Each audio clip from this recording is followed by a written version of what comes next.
The Financial Exchange is produced by Money Matters Radio and is hosted by employees of the Armstrong Advisory Group, a registered investment advisor. All opinions expressed are solely those of the hosts. Do not reflect the opinions of Armstrong Advisory or anyone else. Investments can lose money. This program does not offer any specific financial or investment advice. Please consult your own financial, tax, and estate planning advisors before making any investment decisions. Armstrong Advisory and the advertisers heard on this program do not endorse each other or their services. Armstrong and Money Matters Radio do not compensate each other for referrals and are not affiliated.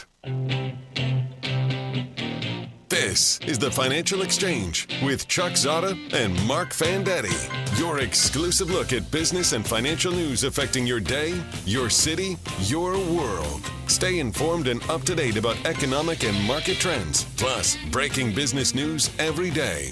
The Financial Exchange is a proud partner of the Disabled American Veterans Department of Massachusetts. Help us support our great American heroes by visiting dav5k.boston and making a donation today. This is the Financial Exchange with Chuck Zodda and Marc Fandetti.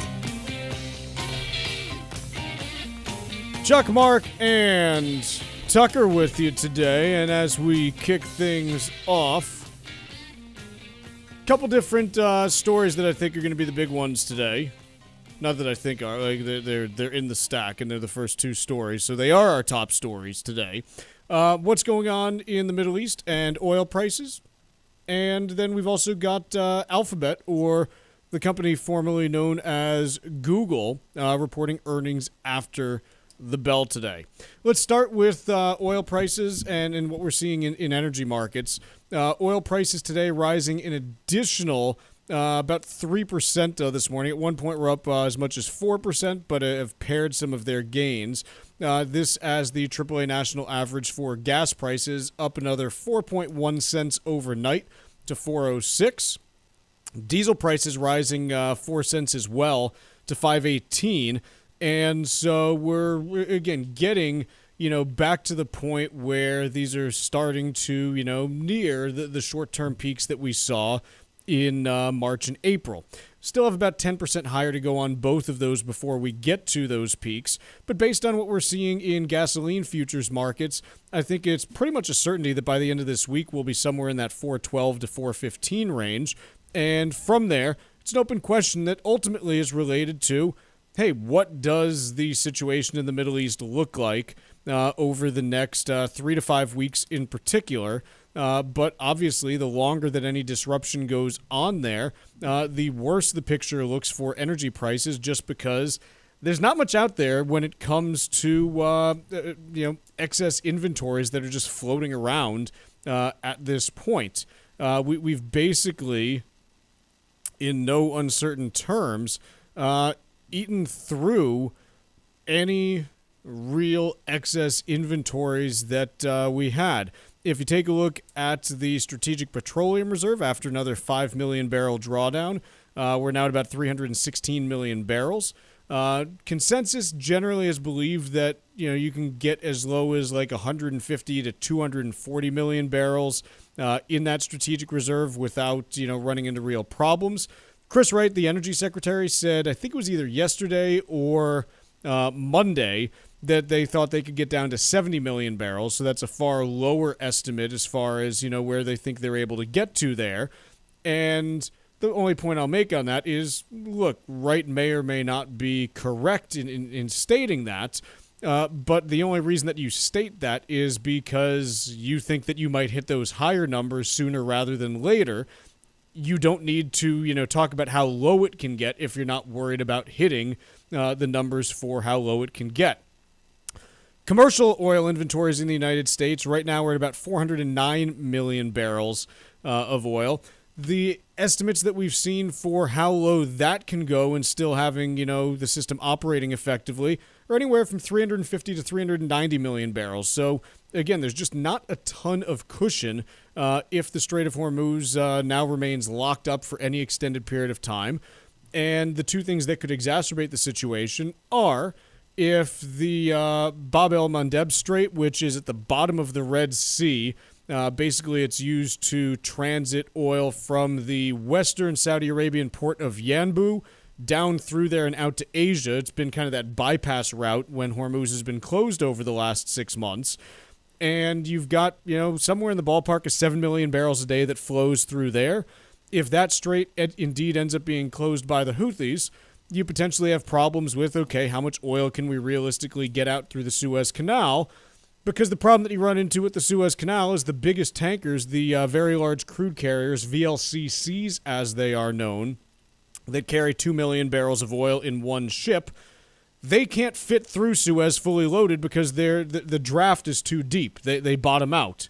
It's not an ever given situation where they turn the wrong way, but the Suez Canal is not deep enough to handle those ships fully loaded, and so you instead have to run through a much smaller fleet of what are known as Suezmax vessels that carry about half as much crude oil, and obviously then you got extended transit times and things like that as well.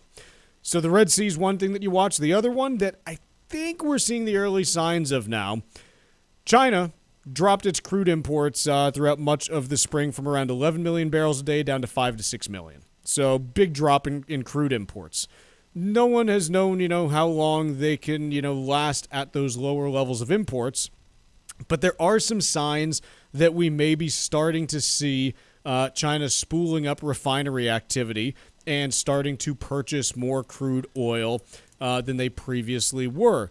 The two signs that I look at, number one, crack spreads, the difference between what you pay for crude and what you can receive for selling refined product, they've started to narrow in the last couple days, and this has happened while the price of crude has been bid up. What we'd been seeing for the previous 2 weeks was the price of crude going up with crack spreads moving up as well. Crude moving up with cracks coming down, to me, suggests additional refinery capacity coming online, which the only place they can realistically do that right now is China. Russia can't because their refineries are being attacked every night by Ukraine. The U.S. can't because our refineries are maxed out already. In fact, some regions of the U.S. are running north of 100% stated capacity in order to meet demand. And the Middle East can't spool anything up because, well, you can't get anything out of there. So this, to me, suggests that China may be coming back to the game in crude. And the question there is, hey, if China comes back and starts buying another 5 million barrels a day, and if you have the Red Sea, being reduced in terms of its potential flow out of there, that represents a potentially, again, anywhere from like a 7 to 10 million barrel a day shift relative to what we were looking at in the spring. And you just don't have the oil inventories to handle that with a closed Strait of Hormuz. So that's the lay of the land as it relates to oil right now. Let's take a quick break. When we come back, I do want to touch on those Alphabet earnings and what to expect after the bell today. Missed a show? You can find them on our YouTube page. The show streams live every day, but every hour is archived, including all of our most newsworthy interviews. Go to YouTube and search for the Financial Exchange Radio Show. Protecting your assets doesn't always mean giving up control. Get Cushing & Dolan's new guide, Unlocking the Power of Irrevocable Medicaid Trusts. Learn how to protect your assets while maintaining planning flexibility. Get your free guide today by calling 866-848-5699 or request it online at legalexchangeshow.com. The proceeding was paid for and the views expressed are solely those of Cushing & Dolan. Cushing & Dolan and or Armstrong Advisory may contact you offering legal or investment services. Cushing & Dolan and Armstrong Advisory do not endorse each other and are not affiliated. For veterans, every day is a commitment to service. This Veterans Day weekend, be part of something meaningful at the DAV 5K Boston. Join the thousands of runners and walkers at Fort Independence on Castle Island for a day of community, remembrance, and gratitude. Proceeds help fund the programs and services provided by the Disabled American Veterans Department of Massachusetts. To register or make a donation, please visit dav5k.boston. That's dav5k.boston.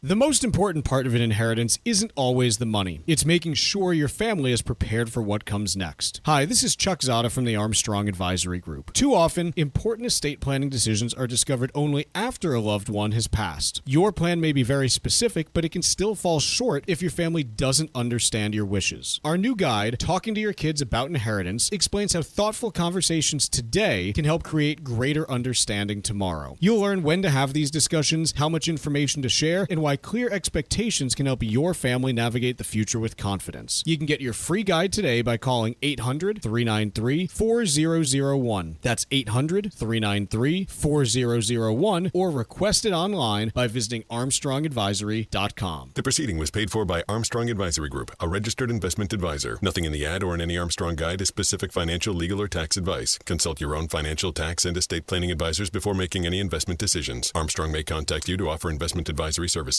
In a heartbeat, you could be the difference. Marc collapsed from cardiac arrest. 9 out of 10 people who suffer cardiac arrest outside the hospital don't survive. It took 30 minutes of chest compressions to finally feel a pulse. Most of the time, it's because no one nearby performs CPR. But together, we can change that. Extraordinary things happen when people take action. A small step, a simple skill, a life-saving moment. HeartWalk brings communities together to create health and hope for every heartbeat. Every walker who joins HeartWalk, every dollar donated, means more people trained in CPR, more research, and more life-saving moments for everyone. Take the first step and register for your local HeartWalk. Extraordinary starts with you. Join HeartWalk today. Find your local HeartWalk at heartwalk.org. Let's talk LDL. AKA bad cholesterol. The higher your LDL cholesterol, the higher your risk of a heart attack or stroke. Your health matters. Know your number. Talk to your doctor and get your cholesterol checked. And learn how to help lower your LDL bad cholesterol. Because your health is in your hands. Find out more at heart.org/LDL. Environmental nonprofit Ocean River Institute is working with communities to tackle climate change with nature-based solutions that feature slowing water down and building more soil with grasses and plants. Research indicates that people acting in their own neighborhoods can build an inch of soil in a year and slow sea level rise down by as much as 25%. Please visit oceanriver.org for more information on opportunities to make a difference and go the distance for savvy stewardship of a greener and bluer planet Earth.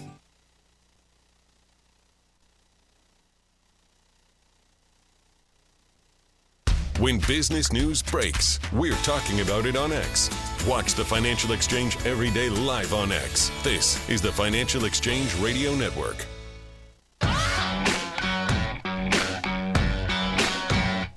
Subscribe now to our YouTube page where you'll find interviews, show highlights, and full hours of the Financial Exchange. You'll get caught up in anything and everything you might have missed right here on the Financial Exchange Radio Network. Just search the Financial Exchange on YouTube and hit that subscribe button. After the bell today, we've got Alphabet reporting earnings. And Alphabet, the company formerly known as Google, I still don't know why they changed their name. Like it would be like if Apple had changed their name to, like, I don't know, I, after like they started putting I in front of everything. It's just no, like you don't have to like rename yourself every 15 years or something. It's fine to just be who you are, man. That's just my opinion. So you've got Alphabet shares. They're up around 11% so far year to date. They had a monster year last year in 25, up 65%. And the two big things that I think everyone's going to be looking for from Alphabet. Number one, show us what's happening with your cloud computing segment and its growth. Are you seeing activity there that indicates that all this data center capacity that you're building is, generating more revenue and potentially profit?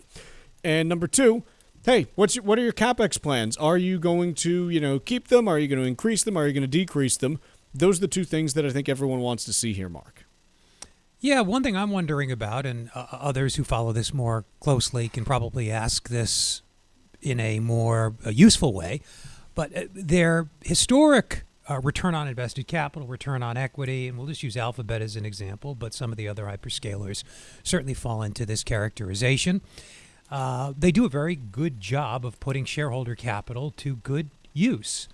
Another way of saying that, I guess, is that they're just really profitable. Will these investments generate the same, I'll just call it margins, even though there are different ways you could define it, as their past investments have? Or are they pouring a lot of capital into what is effectively going to become a commodity? Asked differently, will this boom end like past booms did with overinvestment, ruinous competition, and dramatic reduction in margins, followed, I guess, by, consolidation, bankruptcies, that kind of stuff? The big thing, again, let's just think of this. You mentioned, hey, the return on invested capital, has historically been very strong. One way to look at it. Well, let's just talk about, again, just for those of you who are listening, like what that actually means. If you look at it from this perspective, return on invested capital, the formula for it will make this really clear why this is a question. What you're doing, you're taking your after-tax net profits, and that is your top line of the fraction. The bottom line is invested capital. Hey, return on invested capital. It's literally like when you look at it, you're like, oh, this is the return on top of the invested capital. Invested capital is 3 items. Number 1, it is total debt. Number 2, total equity. Number 3, subtract out the cash. So you're basically looking at, hey, when I look at, the capital that I've put into this thing minus the cash I have on hand, because again, that's not invested, it's just sitting on your books effectively. What is the return that I am generating? The piece that is interesting here is that when you look at it, okay, the things that Google has typically, I'm pulling them up just so that I can give you the actual numbers here. When we look at Google and their total liabilities that are outstanding, which I think, again, you would say that's basically looking at, okay, like actually let's look at long-term debt specifically. Google historically, from basically they went public back in 2002, and from 2002 through 2011 they had no debt. They started doing some borrowing in the 2010s and even in the early 2020s, and they got up to around $26 billion in debt in September of 2020. They were flat there pretty much through the next 5 years, and since March of last year, their long-term debt has exploded from $25 billion in debt up to $94 billion in debt. So if you just look at this from the perspective of that return on invested capital formula, hey, you're making the bottom number bigger while the top number stays the same, all else being equal. What does that do? That makes the return less, all else being equal. I think investors might be expecting past performance from the hyperscalers, but they're getting into a different business is the point I was trying to make. Very much. Why would I expect the return from Google's early innovations in search and advertising, just brilliant path-breaking stuff? Why would I expect the returns on data, on cloud computing, as revolutionary as it, I'll just say is likely to be, I'll defer to the experts. Why would I expect that to be as profitable when everybody and their brother is getting into building data centers and stuffing it with cloud computing hardware? The other piece of that, remember, shareholders' equity is the other side. That's gone from $345 billion. Am I asking the right question, Chuck? I'm sorry, before you get into... Okay. 100%. Because I'm genuinely not sure. The numbers are going to bear this out, because here we're going to... They say never do math on the radio. We're going to do math on the radio, and you're going to like it. So here's the deal. A year ago, Google had $345 billion in equity. So you look at the total, and you say, okay, a year ago, in total, Google had $370 billion between equity and debt on the books. Equity now is up to $478. Debt, we said, is up to $95. So make the math easy. Let's just call it $570 billion. So you've seen the capital invested has gone from 370 to 570 in the past year. The net income over that time has gone from 115 to 160. So I do the math on the radio, might I add. And what we're looking at here, and again, I don't know if this is I'm just broad brushes, but bear with me here. 115 divided by 370 is a return on invested capital of 31%. So that's what their ROIC was a year ago. Today, we are looking at 160 divided by 570. It's 28%. That's a 10% reduction in the rate of the return on invested capital. It's you might say, no, Chuck, that's 3. I'm saying, no, like, to go from 31 down to 28, your return's being reduced by 10% relative to what it was before. And we're in the early innings of this CapEx that they're planning to do. They're planning to increase CapEx an additional 50% next year from this year, and it doesn't include what they've done in the second half of this year yet. I would expect a relationship that looks like the letter J over time. It will come down, and this is what their marketers will tell you, what their investment public relations people will tell you. We're making investments, higher profits are to come. So over time, ROIC, ROE, other measures of how effectively they're deploying your capital should look like a J. It's going to go down, then it's going to go up, according to them. Why would anybody think that, given the saturation that we're laying the groundwork for, is what I'm asking. And this is the whole question is, again, as you say, the expectation is, y'all have heard the classic, you got to spend money to make money. The idea is, okay, we're in the spending money phase right now, and then eventually it's going to make us money. The interesting thing about Google's business, and this is the question that Marc raised earlier, is, look, for the first 20 years as a publicly traded company, Google didn't have to spend money to make money. Google made money to spend money. It was, okay, we're making so much money, we can then afford to spend it, and so, we're able to basically, fund that directly out of operations. You know this, by the way, if you look at their return on invested capital, like it basically was always rock solid. They went through a brief period in the mid-10s when, things were moving more heavily to mobile and they were kind of adjusting their strategy and this and that. But Google always had just a ridiculous amount of cash to be able to spend. You can look at this, by the way, if you look at Google's free cash flow historically, until the last year, it was basically just like a consistently upward moving up they and to the right. Coined money for 2 decades. It was just, okay, like our cash flow's up. Great, we can spend some money out of that and still see increasing free cash flow. There's no problem. The thing here is, hey, their free cash flow has now gone from $73 billion down to $64 billion. After this quarter, I'm guessing it's probably going to be in the ballpark of like $55 to $50 billion for the last 12 months. And so now they are in the, hey, we're going to spend this money, but it's going to lead to more return later on. That. All the hyperscalers have had virtual strangleholds on their respective markets for 30 years. And now they're all competing. And they're all chasing the same thing. How in the world could margins remain the same? Their PEs suggest investors are expecting that to be the case. How could that be the case is, I think, the key. You want to distill this to like a key point because it's overwhelming. That's the key point. Sorry.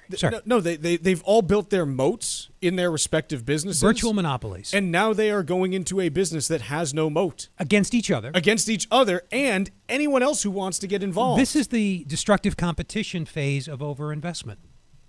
Yeah, which, again, as I've been saying for a year now, we're all going to be using more AI 5 years from now than we are today. Unless it kills us all, then we won't. Then we'll use less. That's the only way we use less is if it. Trust me, we have another story we're going to get to about like, hey, it might actually kill us, but we're all going to be using more AI 5 years from now. But you still could have a bunch of capital that gets washed away in the wreckage. Let's take a quick break. We've got Ask Todd and Wall Street Watch next. Like us on Facebook and follow us on Twitter @TFE Show. Breaking business news is always first, right here on the Financial Exchange Radio Network.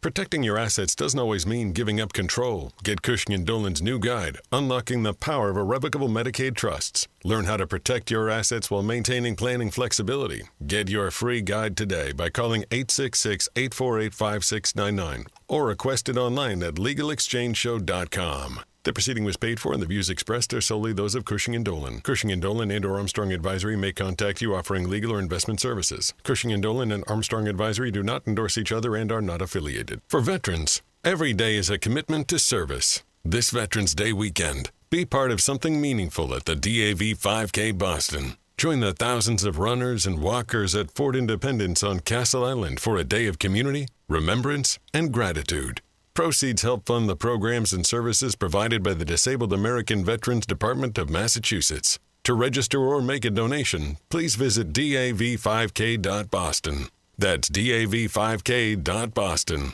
9 out of 10 people who suffer cardiac arrest outside the hospital don't survive. Most of the time, it's because no one nearby performs CPR. Every walker who joins HeartWalk means more people trained in CPR, more research, and more life-saving moments for everyone. Take the first step and register for your local HeartWalk. Extraordinary starts with you. Find your local HeartWalk at heartwalk.org. The most important part of an inheritance isn't always the money. It's the legacy you leave behind. Hi, this is Mike Armstrong from the Armstrong Advisory Group. For many families, an inheritance represents more than assets. It reflects a lifetime of hard work, values, and the hope of helping future generations. Our new guide, Talking to Your Kids About Inheritance, explains why sharing your intentions can be just as important as the estate plan itself. The documents may determine where your assets go, but a conversation can help your family understand why. You'll discover ways to talk with your children about your wishes and help them learn what matters most to you while working to create a stronger foundation for their future. You can get your free guide today by calling 800-393-4001. That's 800-393-4001 or request it at armstrongadvisory.com. That's armstrongadvisory.com. The proceeding was paid for by Armstrong Advisory Group, a registered investment advisor. Nothing in the ad or in any Armstrong guide is specific financial, legal, or tax advice. Consult your own financial, tax, and estate planning advisors before making any investment decisions. Armstrong may contact you to offer investment advisory services. Our Senators Edward Markey and Elizabeth Warren and Representative Ayanna Pressley are standing up for radio listeners like us by supporting legislation to keep AM radio in cars. They know the value of local radio in times of emergency. Now it's time for Congress to finish the job and pass the AM Radio for Every Vehicle Act. Learn more at dependonam.com. This message furnished by the National Association of Broadcasters and this station. This is Tucker Silva with the Financial Exchange Show, and I'm joined today by estate planning attorney Todd Lutzke from the law firm of Cushing & Dolan with your Financial Exchange quick tip of the day. And today we're talking about how Medicaid irrevocable trusts operate. Todd, many people are afraid that if they transfer money to an irrevocable trust, they will be giving up control of their assets and will have to ask their trustee for permission to spend their own money. Now, is this a valid concern? No, it's really not. And folks, when you think about irrevocable trust, please remember that there are many different kinds of irrevocable trust. There are some that require a loss of control, rigidity, inflexibility. However, the trust we're talking about when you're protecting assets from a nursing home allow the donor to remove and replace the trustee, allow the donor to have really an unbelievable amount of control over the assets that are in the trust. They can live in their house, they can manage and invest their own money, they can sell a house, they can buy a new house.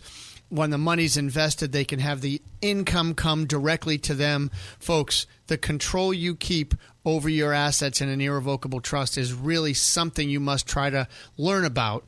And that's why we're giving you away a guide today to help you understand these trusts. Request this brand new guide from the folks at Cushing & Dolan at 866-848-5699. It's called Unlocking the Power of Medicaid Irrevocable Trusts.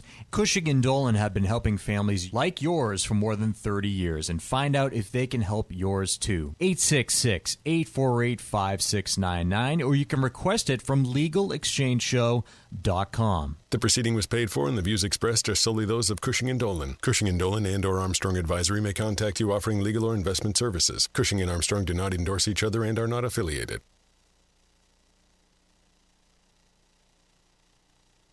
Time now for Wall Street Watch, tracking the stocks, the data, and the headlines driving markets so far today, right here on the Financial Exchange Radio Network. Markets are mixed, with oil prices again higher as tensions between the U.S. and Iran remain elevated. Investors are also readying for a batch of earnings from Google's Alphabet, Tesla, and IBM after the bell. Right now, the Dow is up about 0.1%, 83 points higher. S&P 500 down about 0.1%, or 10 points lower. NASDAQ is down about 0.5% or 115 points lower. Russell 2000 is down about 1/3%. 10-year Treasury yield up 3 basis points at 4.66%. And oil jumping 3% higher, trading at $87 a barrel. According to the Wall Street Journal, AMD and Anthropic have signed a deal for tens of billions of dollars worth of AI servers, supplying Anthropic with much-needed computing power and further strengthening AMD's competition against leader NVIDIA. AMD will also invest up to $5 billion in Anthropic. AMD is up by 1%. Meanwhile, shares in Supermicro Computer surging 23%. After the AI server company projected fourth quarter margins of 15 to 17%, nearly double its prior target. And AT&T saw its revenue climb 2.3% from a year ago in the previous quarter. The telecom giant also added more monthly wireless phone subscribers than expected in the previous quarter, sending the stock up by 3%. I'm Tucker Silva, and that is Wall Street Watch. This is Ask Todd on the Financial Exchange Radio Network. If you have an existing estate plan or are in the market for one, Todd Lutzke is here to answer your questions and help you plan for later life. Ask Todd is presented by Cushing & Dolan, serving Massachusetts and New England for more than 35 years, helping families with estate and tax planning, Medicaid planning, and probate law. Visit CushingDolan.com. Now, here's Todd Lutzke. Todd Lutzke from the law firm of Cushing & Dolan now joins us live on air right now for Ask Todd. It's your chance to ask Todd your estate planning questions. Last week, we either got through 3 or 4, so it was close to an all-time record. But again, normally 2 to 3 is what we have time for. So get calling at 888-205-2263. That's the number to call to ask Todd your questions live on air right now. Again, 888-205-2263 is the number. And, again, we can only get through a couple calls, so make sure you get calling early to get your spot in line. 888-205-2263. Mr. Lutzke, how are you doing today? I'm doing pretty good. Pretty good. Still early, though. Yeah. You know, I was at the post office the other day. So some people go there. And I saw this guy, and he was just yelling into an envelope. Yeah? And I'm like, my dude, like, what are you doing? He goes, I'm sending a voicemail. I'm like, oh, yeah, wasn't expecting that.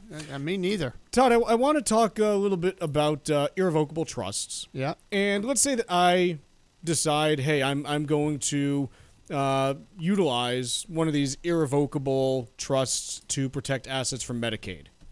Yes. How does my house go into that trust? Like, what's the process for actually getting a property into an irrevocable trust? Yeah, so, and again, people overthink this stuff a lot, and I think it's a great question, Chuck, because the house, number one, is their biggest asset, mostly, especially when we're trying to protect assets from the nursing home. So most people have this, and they want to put it in, and they're like, what do I do? It's a deed.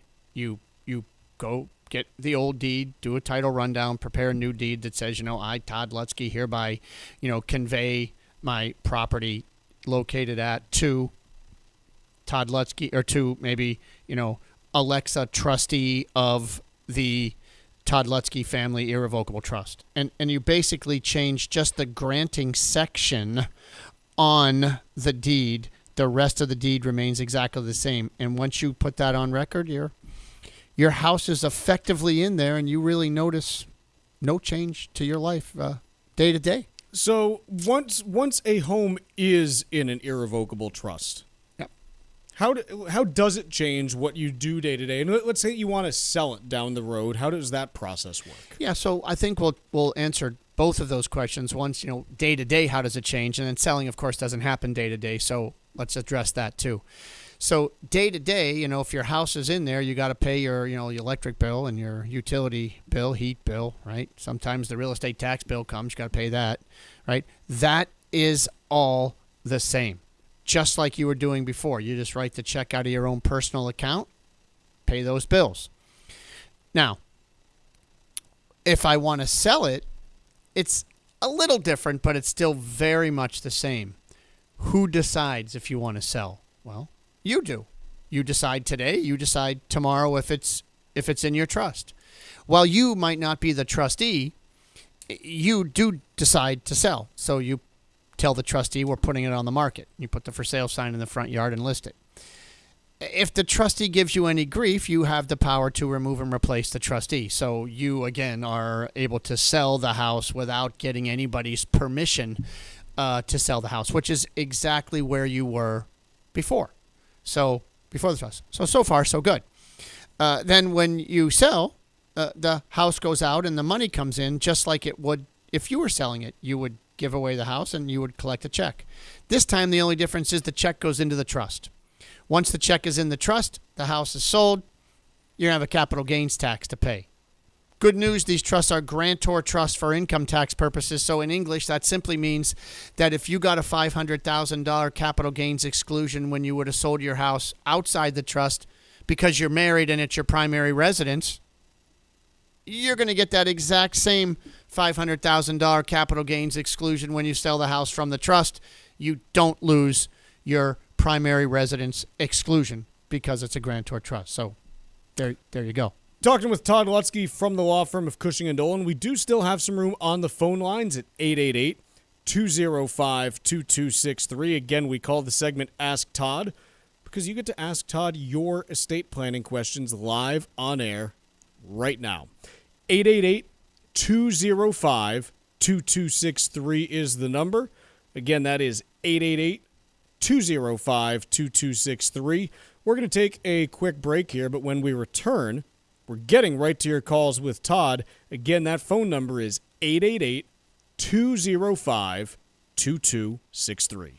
Ask Todd with Todd Lutzke every Wednesday at 10:30, only here on the Financial Exchange Radio Network.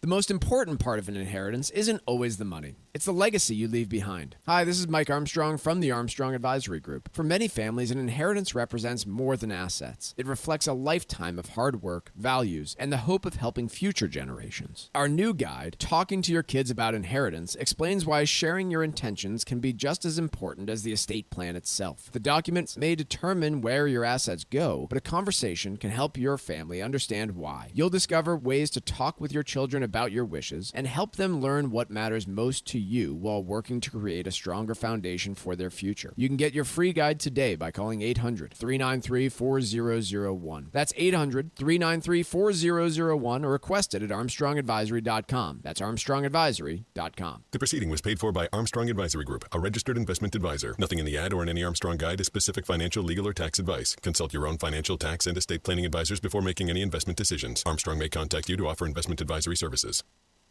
Many people assume that if an asset is irrevocable, it's completely out of their hands. That's not necessarily the case. Cushing & Dolan's new guide, Unlocking the Power of Irrevocable Medicaid Trusts, explains how these trusts can help protect certain assets from the cost of long-term care while still allowing you to maintain important rights and flexibility. The guide breaks down some of the common misunderstandings about irrevocable trusts and how they actually work. It explains why many families use these trusts as part of a broader plan to help preserve assets for future generations. Inside, you'll also find information about how these trusts work, what types of assets may be appropriate to transfer, and why the details matter when it comes to protecting what you've built. Get your free guide today. Call Cushing & Dolan at 866-848-5699. That's 866-848-5699. Or you can request it online at LegalExchangeShow.com. The proceeding was paid for and the views expressed are solely those of Cushing & Dolan. Cushing & Dolan and or Armstrong Advisory may contact you offering legal or investment services. Cushing & Dolan and Armstrong Advisory do not endorse each other and are not affiliated.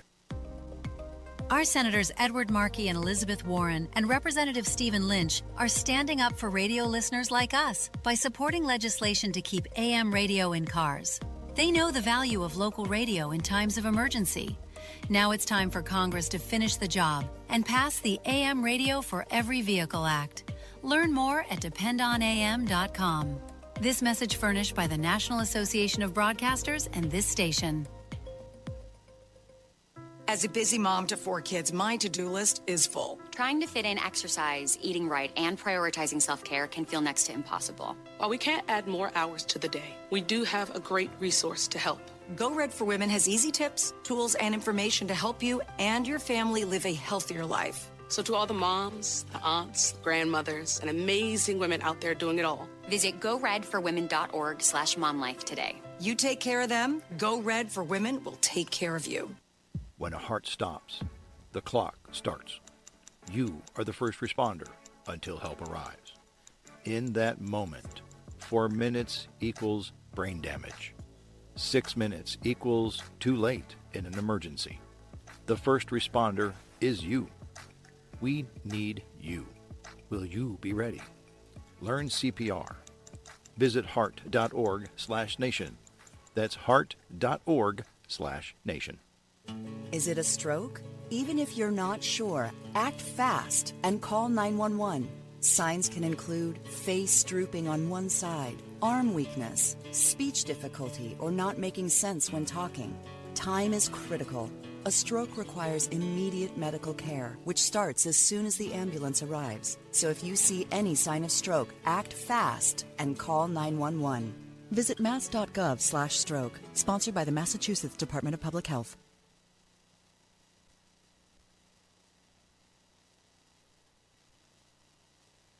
Todd Lutzke answers your questions about estate and elder life planning every Wednesday at 10:30, right here on the Financial Exchange Radio Network.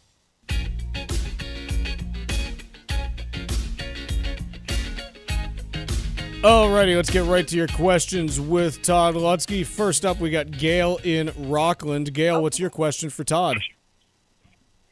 Hi, my question is, I just retired, and I have a home that I paid $142,000 for, but it's now worth close to $700,000. Nice. If I put my house in an irrevocable trust and it is willed to my children after I pass away, do they have to pay taxes on the difference of the 142 to the 700,000? So for everybody's easy math, let's make it 200 minus 700 is your 500,000 of gain. Okay, let's just make it simple. And so the I can give you the quick answer, but I want to explain so they understand how it works. The quick answer is no, they're not going to have to pay any capital gains tax. So just a little more explanation on that so everyone understands is if you buy a house long ago for 200 and today it's worth 700, the difference is gain. So that's 500,000 of gain. Now, are you married, Gail? No, I'm not. Okay. So for Gail's situation, if there was a $500,000 gain and she wanted to sell the house before she passes, again, we don't know. Life goes on. Even though you throw the house in an irrevocable trust, like Chuck asked me earlier, how do you sell the house? I went through that just a second ago from the irrevocable trust. So, Gail, you'd still be able to live there. You'd still be able to sell the house, make all your decisions, move if you want to move. So there's no restrictions for you or anyone in the irrevocable trust situation. So that is good news for Gail. And then if you did sell it, Gail, out of that trust before you died because you wanted to move, you would have that $500,000 gain, and you'd be able to take a $250,000 capital gains exclusion because you're single and it's your primary residence. So you'd only have to pay gain on the $250,000. But if Gail decides to live there the rest of her life and pass away, because the way the trust is designed, where she would have retained the right to the income from that trust during her life, that would cause the asset in the trust to be included not in her probate estate, but in her gross estate, thereby giving the kids, the beneficiaries, a step up in cost basis on the date of her death. So if when she died, say the house grew to $1 million, we wouldn't care because the kids' basis on the date of death would be $1 million and they could sell it for $1 million and their capital gains tax would be zero. So there you go for that. Folks, these are the kinds of questions that are answered in this Unlocking the Power of Irrevocable Trust guide, right? It is designed as a question and answer guide. This very question is one of them that are in there. I update it. I add all over 30 years. I've been putting in questions that I get that are common questions for everybody in terms of how they work. If you never knew if these trusts were right for you, when you get done reading this guide, you'll be able to say, yeah, I love this trust, or nope, not for me. So, folks, it'll help you get your estate planning off the ground. Call and get it, 866-848-5699 or legalexchangeshow.com. Again, 866-848-5699. 5699 or legalexchangeshow.com. You can always go to Cushing Dolan PC, our Instagram page, for more information. Todd, I got another one here for you. Let's go to Richard in South Hadley. Richard, what is your question for Todd Lutzke? Okay, here's the question. I own a big house, and I use it as a bed and breakfast, and it's my primary residence. Married, over 80. Question is, can I claim the capital, the deduction as my primary residence when I sell? Well, the fact that I assume you own it, you and your wife own it jointly? Correct. So do you live in, the problem here is that you don't live in the entire property, correct? You live in some of it and you rent some of it, correct? Yeah. So I'm just going to give you a general example. It's much like a two-family, right? If you got a two-family in Somerville, you got a unit upstairs, a unit downstairs, you live in the unit downstairs, you rent the unit upstairs. If that's the case, when you go to sell it, yes, you still get your capital gains exclusion of, in this case, $500,000 because you're married. However, you're only going to get the $500,000 exclusion off of half of the gain, because the other half of the gain associated with the house part that you rent is not your primary residence. So you'll simply allocate the gain between the rental and the primary residence and allocate the exclusion only against the part that is your primary residence. So hope that helps. Todd, I got another one for you here. Let's go to Tom in Ohio. Tom, you are on with Todd Lutzke. Hey, Todd, I hear a lot about the irrevocables with parking a home into it. Uh-huh.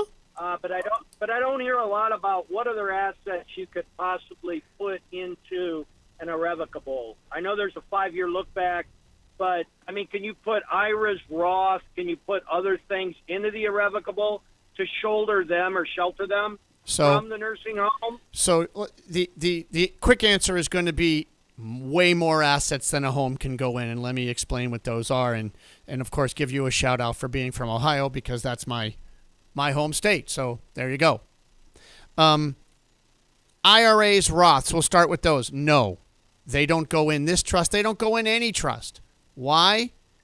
Because they're a taxable event if you try to pull them out and put it in the IRA. Now, not a Roth. A Roth wouldn't be a taxable event, but it would no longer be a Roth once it's retitled to the trust. So you tend to leave those outside the trust.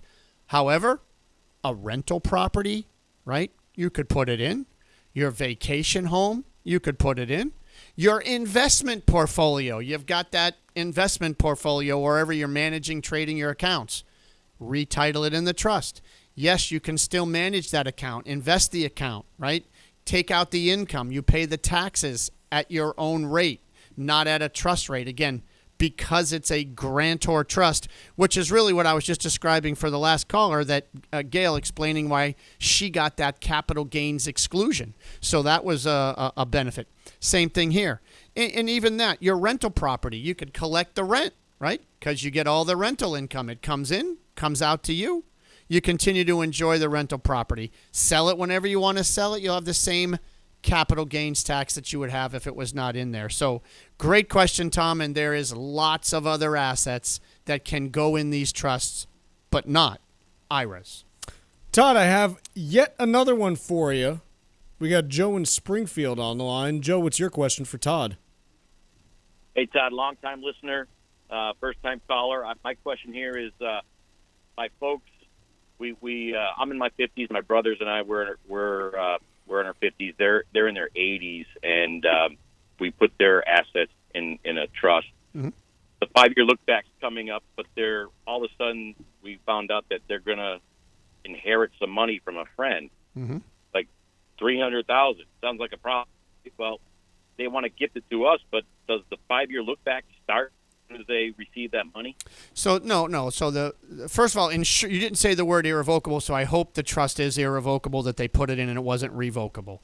So as long as that's irrevocable, and let's assume it's drafted right, the stuff they put in there long ago is protected and unaffected by their inheritance. Now, this inheritance that comes in as $300,000 is a countable asset. I get it. And if they got sick, we'd have to do things, buy an annuity. There's things you can do last minute to, sort of slow the bleeding and save these assets, even if they don't give them away. But if they really want to give it away, they can. But you do need to understand that the moment they make that gift to you kids, the 5-year clock starts to run only for the gift that they gave you, not for what they put in the trust years and years and years ago. So they're not going to impact that at all, but they will be denied Medicaid eligibility for the gift that they're making for you. So I certainly wouldn't give it all away, maybe half at best. I might even just think about their age and their health and focus on some last-minute things that could be done if they got sick. Hope that helps. Mr. Lutsky, thanks so much for joining us today. Always a pleasure. Thank you. This has been Ask Todd on the Financial Exchange Radio Network. Ask Todd with Todd Lutsky has been presented by Cushing & Dolan, serving Massachusetts and New England for more than 30 years, helping families with estate and tax planning, Medicaid planning, and probate law. Call 800-393-4001 or visit CushingDolan.com. The views expressed in this segment are solely those of Cushing & Dolan. Armstrong Advisory does not provide any legal or tax advice. Please consult with your legal or tax advisor on such matters. Cushing and Armstrong do not endorse each other and are not affiliated. Still more to come as we head towards the second hour, including what happens when AI agents start trying to hack other AI agents. That's a fun one. Also going to talk a little bit about SpaceX's IPO, and then we're also going to be covering a little bit on the Fed. Since we had a Fed meeting next Wednesday, actually, we're a week out now, and so time to start talking about what Kevin Warsh's second Fed meeting may or may not look like. We got all that and more coming up in hour 2. Stick around. Back in a bit.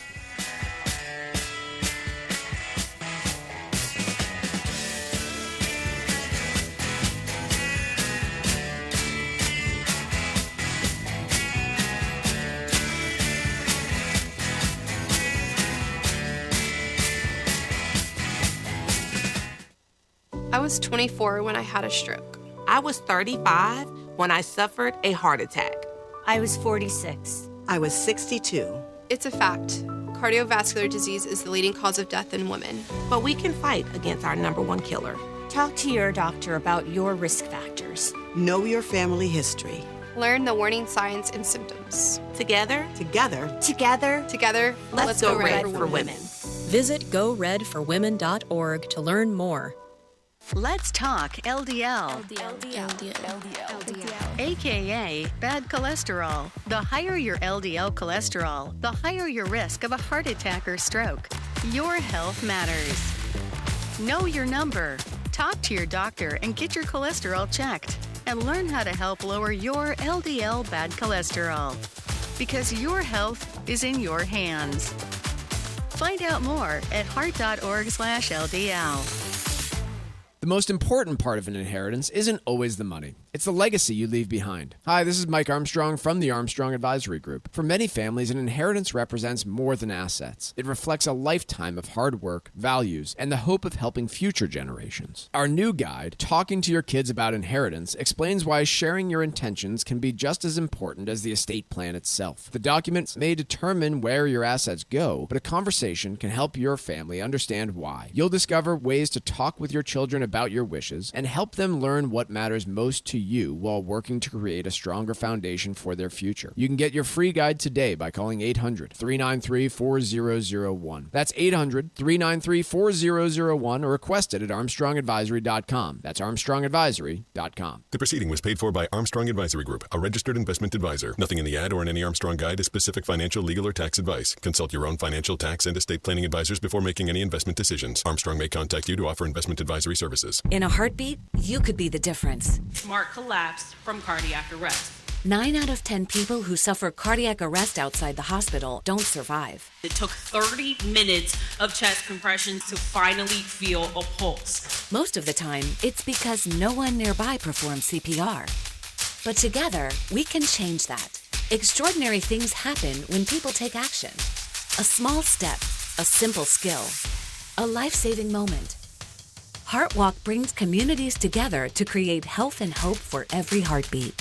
Every walker who joins HeartWalk Every dollar donated means more people trained in CPR, more research, and more life-saving moments for everyone.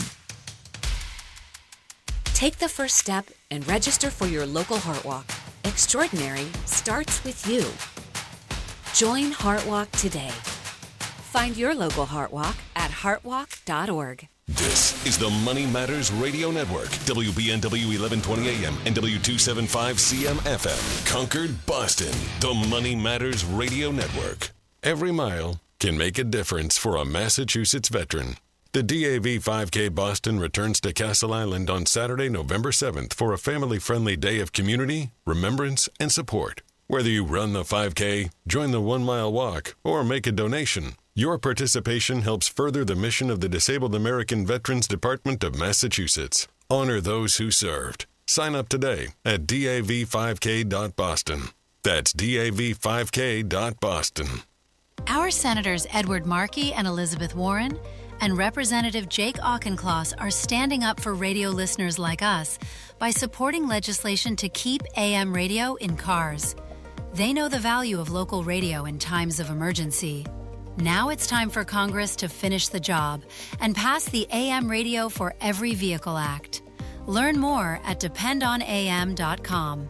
This message furnished by the National Association of Broadcasters and this station. Many people assume that if an asset is irrevocable, it's completely out of their hands. That's not necessarily the case. Cushing & Dolan's new guide, Unlocking the Power of Irrevocable Medicaid Trusts, explains how these trusts can help protect certain assets from the cost of long-term care while still allowing you to maintain important rights and flexibility. The guide breaks down some of the common misunderstandings about irrevocable trusts and how they actually work. It explains why many families use these trusts as part of a broader plan to help preserve assets for future generations. Inside, you'll also find information about how these trusts work, what types of assets may be appropriate to transfer, and why the details matter when it comes to protecting what you've built. Get your free guide today. Call Cushing & Dolan at 866-848-5699. That's 866-848-5699. Or you can request it online at LegalExchangeShow.com. The proceeding was paid for and the views expressed are solely those of Cushing & Dolan. Cushing & Dolan and or Armstrong Advisory may contact you offering legal or investment services. Cushing & Dolan and Armstrong Advisory do not endorse each other and are not affiliated. This is Michael Valila, Adjutant of the Disabled American Veterans Department of Massachusetts. The DAV of Massachusetts has helped me and countless others adjust to civilian life through a variety of incredible programs. Through our local Veterans Assistance Program, we provide necessary services to veterans and their communities, such as food shopping, landscaping, and companionship, but we need your support. You can help by making a donation today. Please visit dav5k.boston. That's dav5k.boston.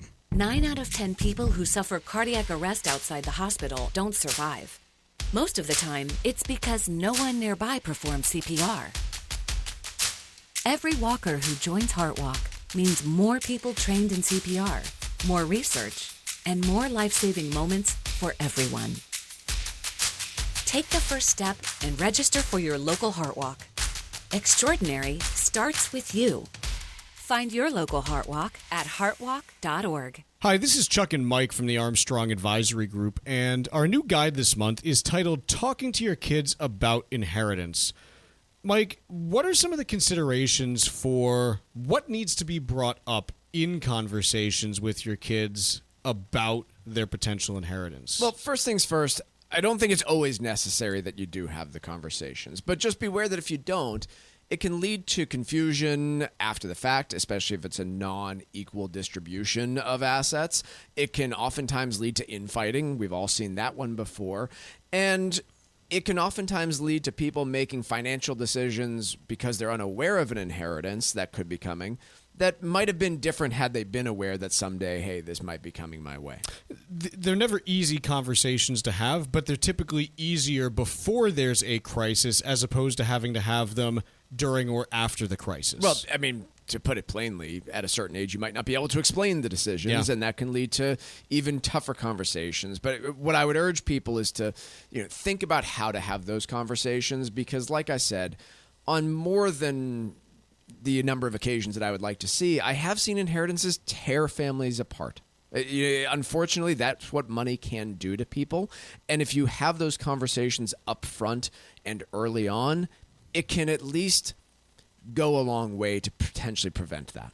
The guide is titled Talking to Your Kids About Inheritance, and you can request it by calling 800-393-4001. You can also request it online at armstrongadvisory.com, and that phone number is 800-393-4001.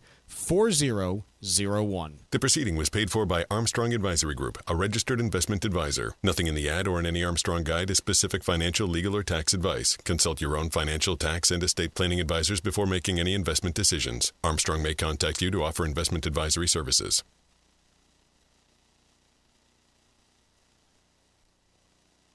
The Financial Exchange is produced by Money Matters Radio and is hosted by employees of the Armstrong Advisory Group, a registered investment advisor. All opinions expressed are solely those of the hosts, do not reflect the opinions of Armstrong Advisory or anyone else. Investments can lose money. This program does not offer any specific financial or investment advice. Please consult your own financial, tax, and estate planning advisors before making any investment decisions. Armstrong Advisory and the advertisers heard on this program do not endorse each other or their services. Armstrong and Money Matters Radio do not compensate each other for referrals and are not affiliated. This is the Financial Exchange with Chuck Zodda and Marc Fandetti. Your exclusive look at business and financial news affecting your day, your city, your world. Stay informed and up to date about economic and market trends, plus breaking business news every day. The Financial Exchange is a proud partner of the Disabled American Veterans Department of Massachusetts. Help us support our great American heroes by visiting dav5k.boston and making a donation today. This is the Financial Exchange with Chuck Zodda and Marc Fandetti. Okay, it's Chuck, it's Mark, and it's Tucker, and not much going on in markets today, to be completely honest. The S&P 500 is flat. You know, it's I put on a new shirt today. Feels like kind of a waste to get out of bed for that. You've got the Dow up 63 points. Whoop-de-doo. The NASDAQ Composite down 48. Not particularly interesting to me. As I said at the beginning of the week, if you have some gardening to do, you want to mow the lawn, you want to go play some golf, go out boating, fishing, hunting. If you're in the southern hemisphere listening to us and you want to go skiing, have at it. This is the week to do it. There's just not much going on this week, and it's being reflected in equity markets, which are just not really doing too much. The bond market, a little bit more interesting. At least you got the 10-year Treasury. It's up 2.6 basis points to 4.654. Okay, maybe I can get out of bed for that. There's a little something there. Dollar index off 0.06%. Not much happening there. Precious metals, we do have a little bit of action there. Gold's up almost 2%, $75 an ounce to $41.51. So that's kind of cool. We got crude oil continuing to move upward as well. Not cool because none of us like it, but it is happening. West Texas Intermediate up another $2.39 a barrel to $86.73. AAA national average for gas prices is at $4.06, up another 4.1 cents overnight. Diesel up 4 cents as well. And again, who knows how this progresses over the coming weeks because it's all going to be dependent on what happens in the Middle East. That's the biggest impact area at least. But we're probably getting into that 4.12 to 4.15 range by the end of the week. That's kind of where things are moving. So I'd say another 6 to 9 cents up prior to the weekend is probably where things are pointing. And then it's going to be determined by what happens with the Strait of Hormuz, what happens with the Houthis in Yemen, and do they try to close the Red Sea? What continues to happen in Russia? Do they continue to see their refineries hit by Ukrainian drone strikes? And does China continue its buyer's strike of crude oil, or do they come back to the market and start purchasing in more normal quantities? So we'll watch all that stuff so that you don't have to, and then you can just turn us on and listen to us, and we'll tell you what's happening there. It's great. It's wonderful, actually. It's the magic of radio. Let's talk about the magic of AI for a minute. And, for the last 10 years, any time that we've talked about, companies that want to, make drones to deliver packages to you, I'm like, nope, don't want a part of it. And Tucker puts the pieces in the stack every, few weeks or so. And I'm like, nope, still scared of it. Don't want the drones flying overhead with burritos. I'm good. And y'all laugh at me, and you're like, "Oh, Chuck, like the robots aren't going to turn on you." Blah blah blah blah blah. Like I get it. Like I'm an old fuddy duddy, and I'm missing out on like the next great thing. So with AI, everyone's interested in, hey, can I make this picture of a penguin bobsledding on top of a banana? Sure, you can do that if you want to, and that's fine. Like penguins bobsledding on bananas don't hurt anyone, because they don't exist, actually. What does hurt people are AI agents that decide to start hacking websites that they're not supposed to hack. And here's what happened, and this is just a wild story that has me convinced that I don't think we're all going to make it out of the next 10 years. And, like, not even the ones of us who would have, like, died from things other than AI. I think AI is actually going to end up killing some of us in the next 10 years.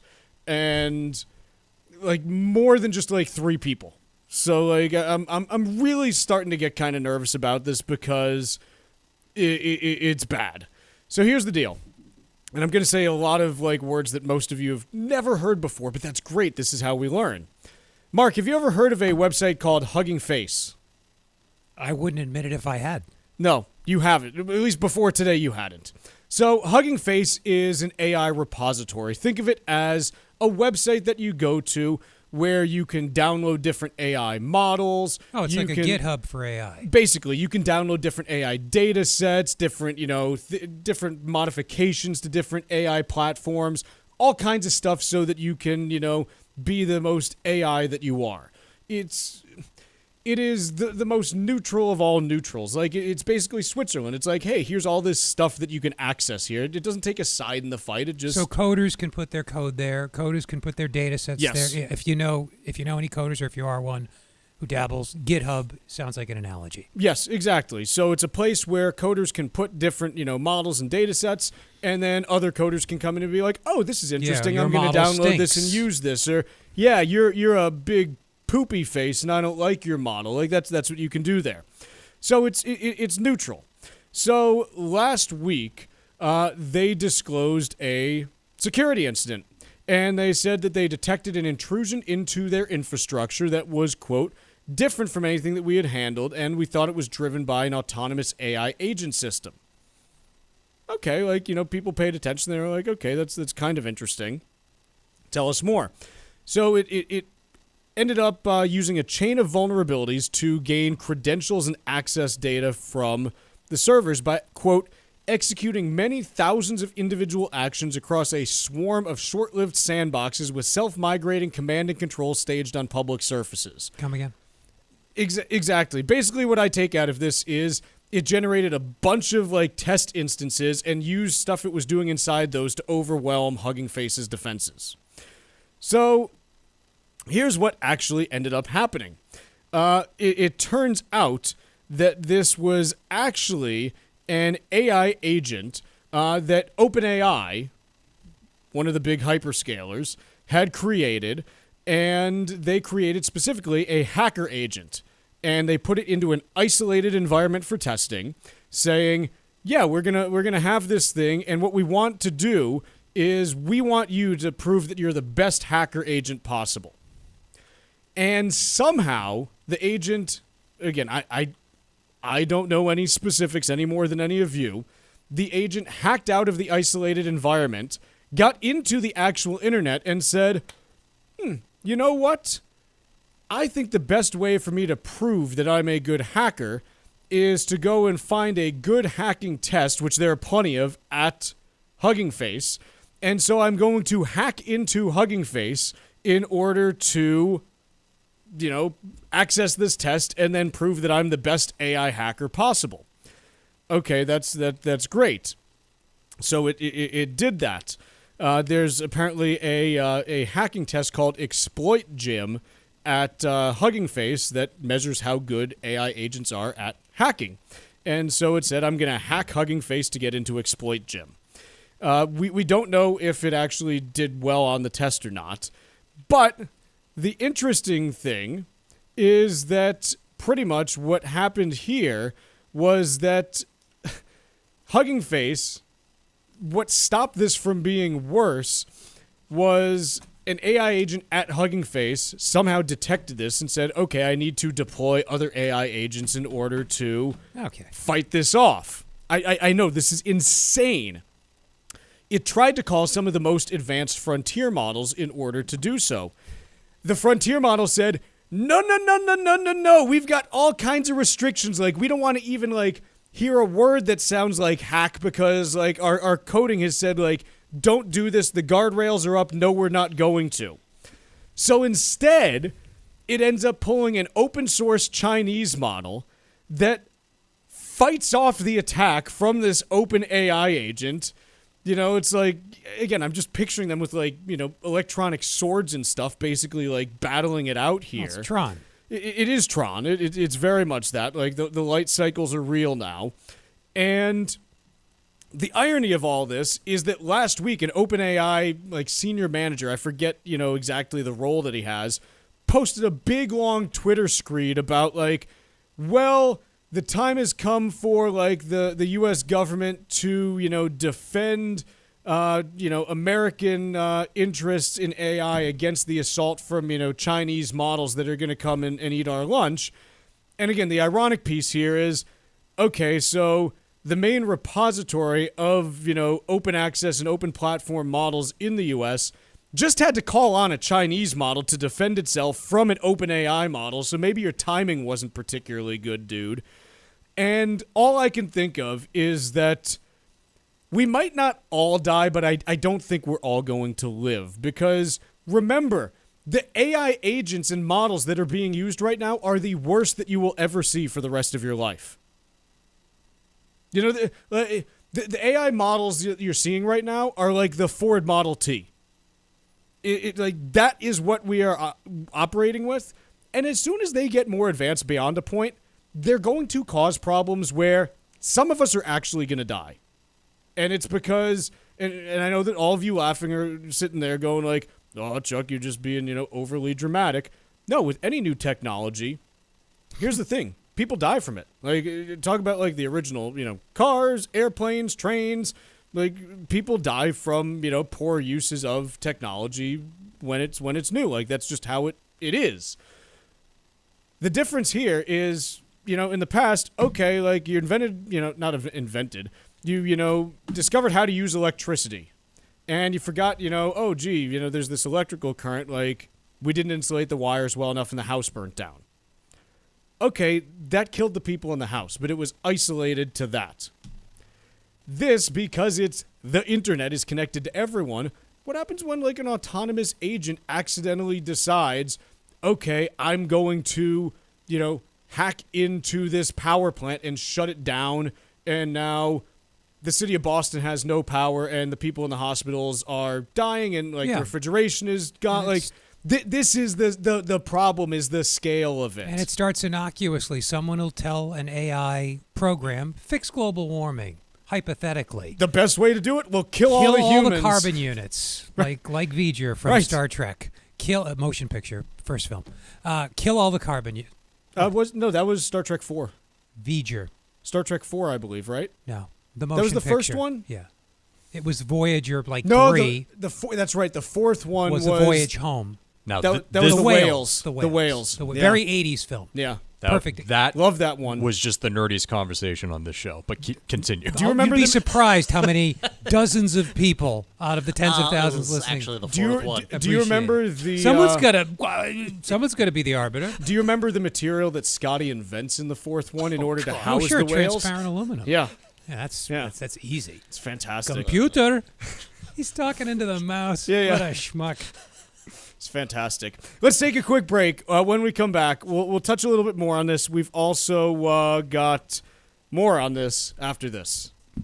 Smart financial talk whenever you want. Find the Financial Exchange on YouTube. Hit that subscribe button and keep up to date on daily business news from New England and around the country. This is the Financial Exchange Radio Network.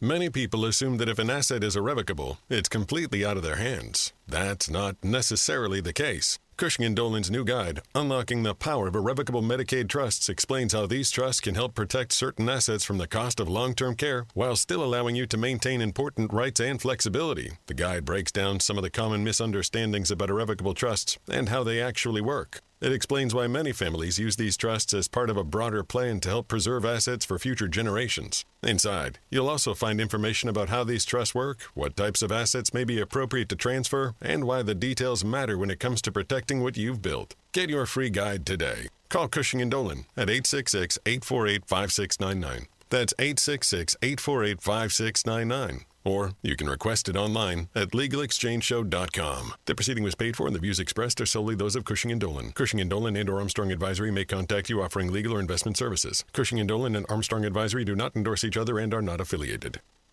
The most important part of an inheritance isn't always the money. It's making sure your family is prepared for what comes next. Hi, this is Chuck Zodda from the Armstrong Advisory Group. Too often, important estate planning decisions are discovered only after a loved one has passed. Your plan may be very specific, but it can still fall short if your family doesn't understand your wishes. Our new guide, Talking to Your Kids About Inheritance, explains how thoughtful conversations today can help create greater understanding tomorrow. You'll learn when to have these discussions, how much information to share, and why clear expectations can help your family navigate the future with confidence. You can get your free guide today by calling 800-393-4001. That's 800-393-4001, or request it online by visiting ArmstrongAdvisory.com. The proceeding was paid for by Armstrong Advisory Group, a registered investment advisor. Nothing in the ad or in any Armstrong guide is specific financial, legal, or tax advice. Consult your own financial, tax, and estate planning advisors before making any investment decisions. Armstrong may contact you to offer investment advisory services.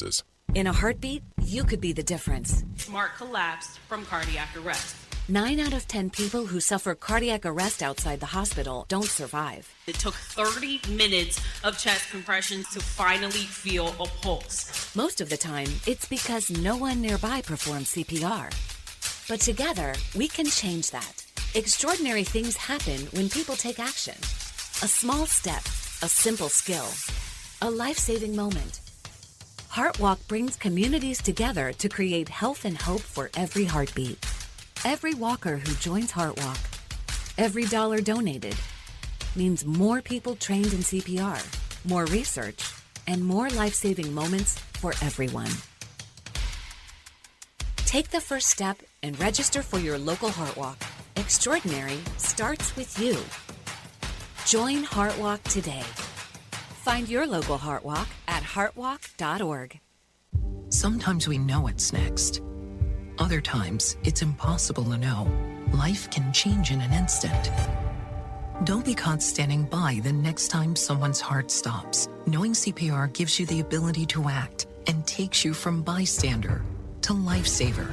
CPR is a life-saving skill. Join the nation of lifesavers today by learning CPR at heart.org/nation. National support for CPR education provided by Elevance Health Foundation. Here at the Massachusetts Department of Elementary and Secondary Education, we are committed to all students not only attending, but succeeding at school. Your presence is powerful. Share why you attend at doe.mass.edu.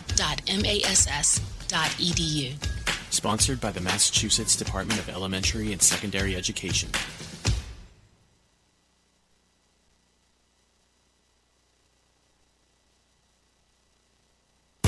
The Financial Exchange streams live on YouTube. Subscribe to our page and stay up to date on breaking business news all morning long. This is the Financial Exchange Radio Network.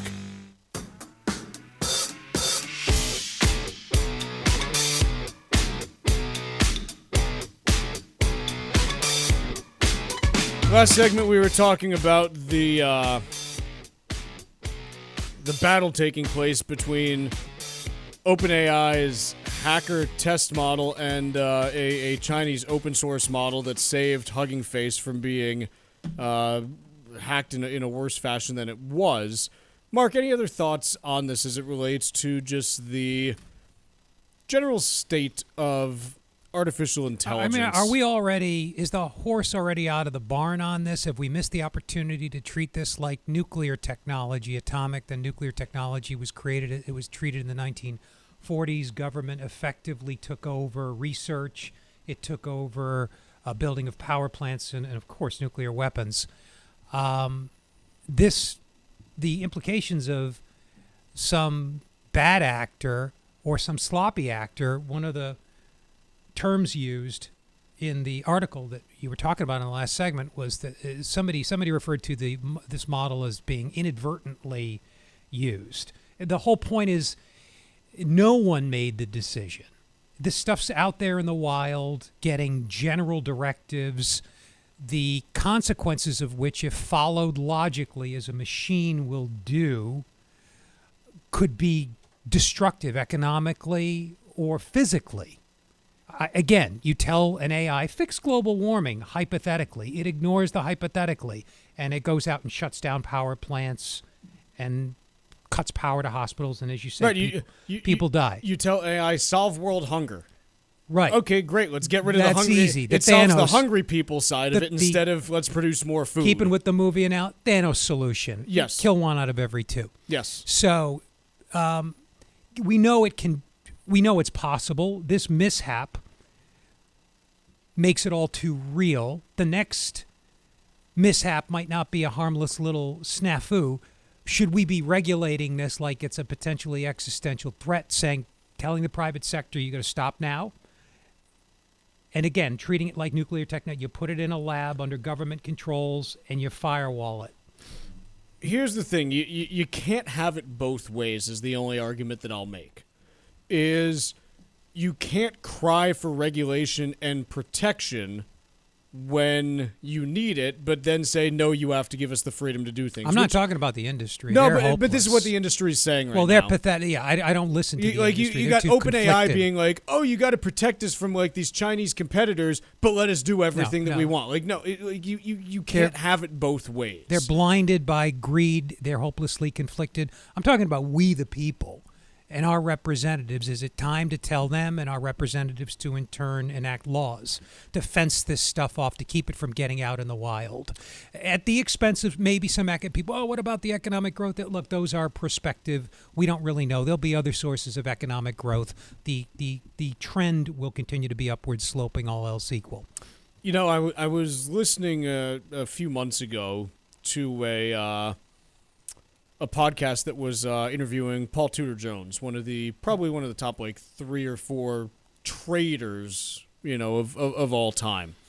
And the topic of AI came up, and he was asked about it. And he mentioned, he's like, look, I've been to a bunch of investment conferences, and at each one, there's an AI expert now, and someone inevitably asks, the AI expert or the panel of experts, hey, like when are we gonna finally regulate artificial intelligence?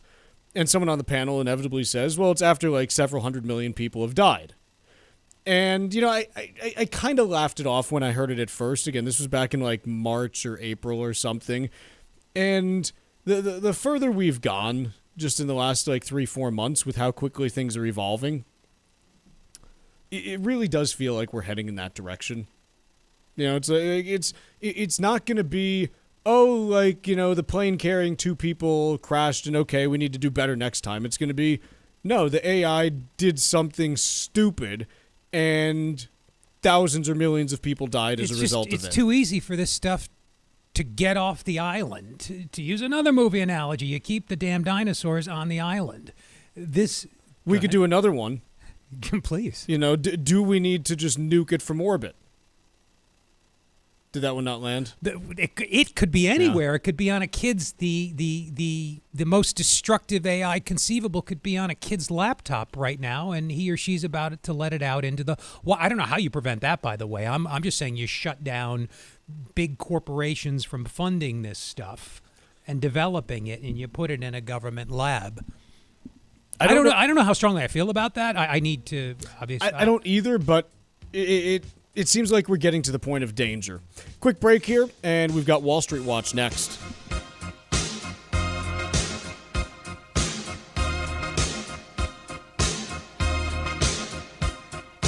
Bringing the latest financial news straight to your radio every day. It's the Financial Exchange on the Financial Exchange Radio Network. Is it a stroke? Even if you're not sure, act fast and call 911. Signs can include face drooping on one side, arm weakness, speech difficulty, or not making sense when talking. Time is critical. A stroke requires immediate medical care, which starts as soon as the ambulance arrives. So if you see any sign of stroke, act fast and call 911. Visit mass.gov/stroke, sponsored by the Massachusetts Department of Public Health. Our Senators Edward Markey and Elizabeth Warren and Representative James McGovern are standing up for radio listeners like us by supporting legislation to keep AM radio in cars. They know the value of local radio in times of emergency. Now it's time for Congress to finish the job and pass the AM Radio for Every Vehicle Act. Learn more at dependonam.com. This message furnished by the National Association of Broadcasters and this station.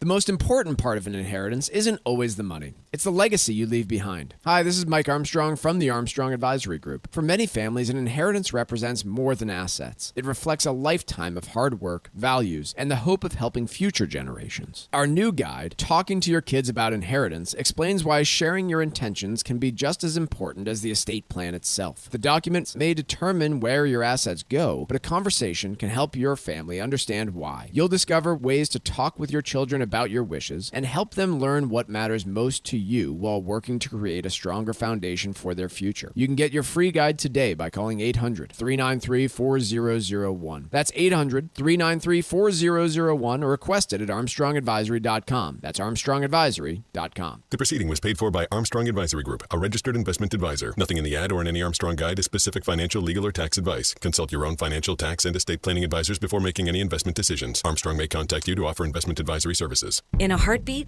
you could be the difference. Marc collapsed from cardiac arrest. 9 out of 10 people who suffer cardiac arrest outside the hospital don't survive. It took 30 minutes of chest compressions to finally feel a pulse. Most of the time, it's because no one nearby performs CPR. But together, we can change that. Extraordinary things happen when people take action. A small step, a simple skill, a life-saving moment. HeartWalk brings communities together to create health and hope for every heartbeat.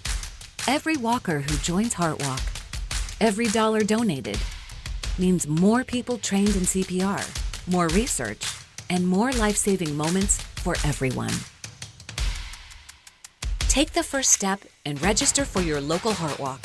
Extraordinary starts with you. Join HeartWalk today. Find your local HeartWalk at heartwalk.org. This is Tucker Silva with the Financial Exchange Show, and I'm joined today by estate planning attorney Todd Lutzke from the law firm of Cushing & Dolan with your Financial Exchange quick tip of the day. And today, we're talking about how Medicaid irrevocable trusts operate. Now, Todd, it takes 5 years to protect your assets from the cost of long-term care. If you aren't sure you or your spouse will make the 5 years before going into a nursing home, should you even bother to do your estate planning? The answer is absolutely yes, you should bother. And here's why, folks. There's people who maybe don't even start their planning until they're 80. It doesn't mean just because you're 80 you don't try, you don't plan, right? 85, you plan. You don't know whether you're going to get sick or not get sick. But by the same token, when you're 65 and you're doing your planning, you also might not make it past the 5 years. So just because you might not make it past the 5 years is not a reason to get this clock started. For example, lots of times when we put assets in the trust, we leave lots of assets outside the trust, especially IRA assets. So let's say you made it 3 years, but you had $200,000 in an IRA outside the trust. If I got $1 million worth of assets in the trust, I'm happy to spend $200,000 of my IRA to get past the remaining 2 years to get me protected from the nursing home with the $1 million that went in there. So getting the clock started is always better than not having the clock started. Cushing & Dolan have been helping families like yours for more than 30 years, and find out if they can help yours too. Request this brand new guide called Unlocking the Power of Medicaid Irrevocable Trust. Call 866-848-5699. That's 866-848-5699, or you can request it from their website, legalexchangeshow.com. The proceeding was paid for, and the views expressed are solely those of Cushing & Dolan. Cushing & Dolan and or Armstrong Advisory may contact you offering legal or investment services. Cushing & Armstrong do not endorse each other and are not affiliated.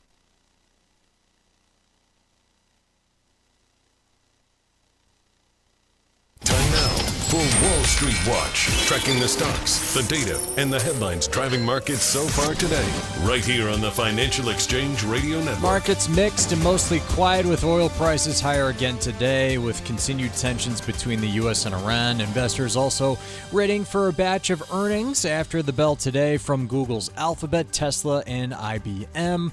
Right now, the Dow is up 0.25% or 137 points higher. S&P 500 is up only 5 points, mostly flat. And the NASDAQ down about 0.1% or 33 points lower. Russell 2000 is down about 0.75%. 10-year Treasury yield is up 2 basis points at 4.65%. And oil up nearly 3% higher, trading right around $87 a barrel. The Wall Street Journal reported that AMD and Anthropic have signed a deal for tens of billions of dollars worth of AI servers, supplying Anthropic with much-needed computing power. AMD will also invest up to $5 billion in Anthropic, AMD up by 2%. The Wall Street Journal is also reporting that Reddit has discussed shutting off Google's access to its content for AI use. Reddit shares are falling 9% on that news.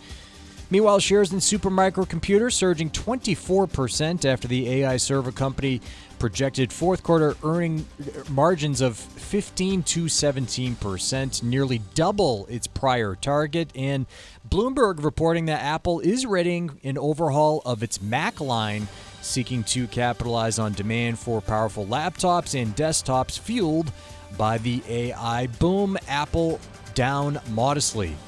I'm Tucker Silva, and that is Wall Street Watch. Mark, we got a piece in the Wall Street Journal from their editorial board. It's titled, Kevin Warsh has breathing space for now. What's the case they lay out, and do you agree with it?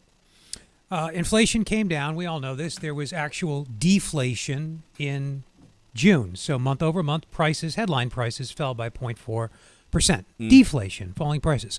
Rare, but it does happen.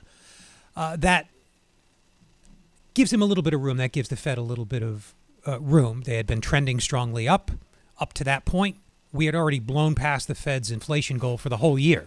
So for the 6th year in a row, no matter what happens, for the 6th year in a row, the Fed's going to have failed to meet its target of 2% inflation. You can argue about whether or not that target should be modified, but they're leaving it in place for now. Sure. So that gives Warsh room. Traders seem to think the editorial notes gives Warsh some room.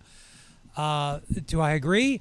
Look, I think his public posture is perfect. His almost obsessive focus on price stability, a phrase he repeats a lot, and rightly so, I think is helpful.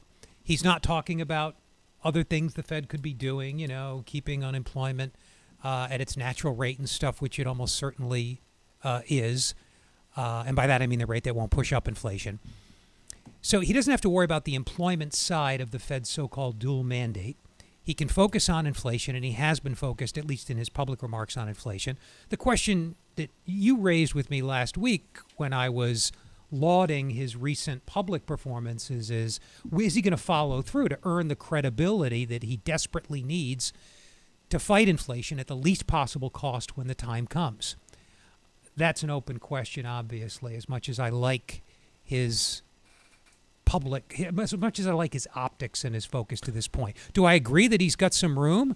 I honestly don't know, Chuck. It's hard to make the case. If you think about inflation is made up of a couple components, the core component, I'm not talking ex-food and energy, I'm talking about like trend or so-called trend. I'll just leave it at that.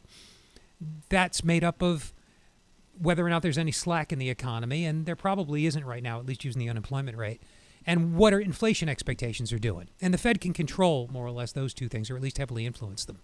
Do those signal problems? I don't think there's a lot of evidence for excess demand at this point. I think we're okay there. I don't think the economy's running too hot.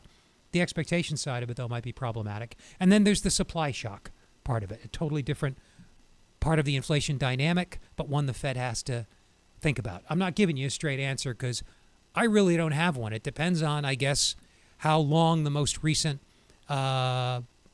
spike, rise in the price of oil lasts.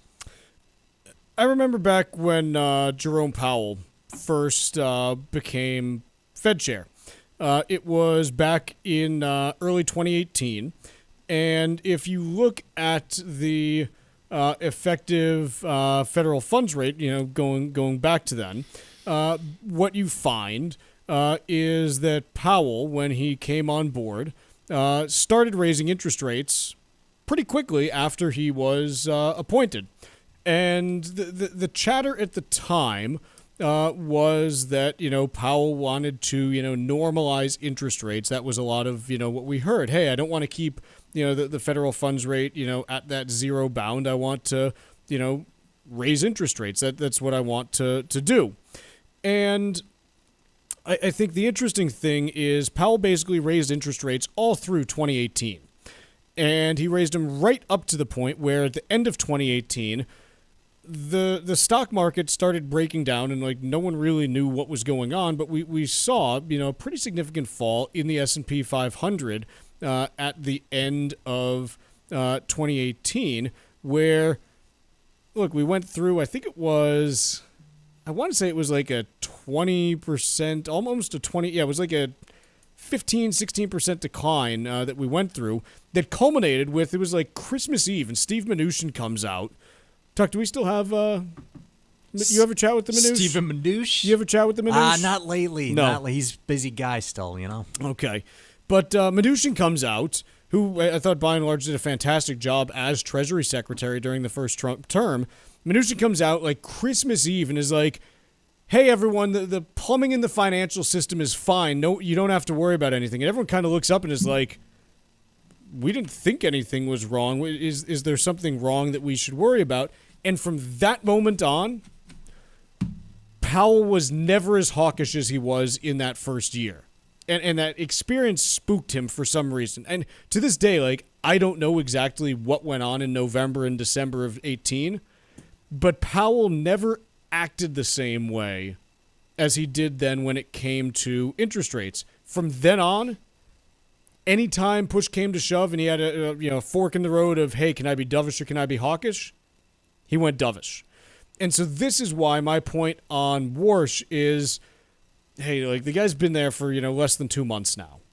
And he's talking a big game, just like Jerome Powell was during, his whole first year when Powell was actually raising rates. And then something hit the fan at the end of that first year, and Powell was never the same from a policy perspective. I don't know Powell's intellectual history. I know Warsh is a little better. He's a bit of an ideologue. He's a hard money guy. That expression comes from when money was specie, gold, silver. Yeah, which is interesting because gold's not a particularly hard metal, actually.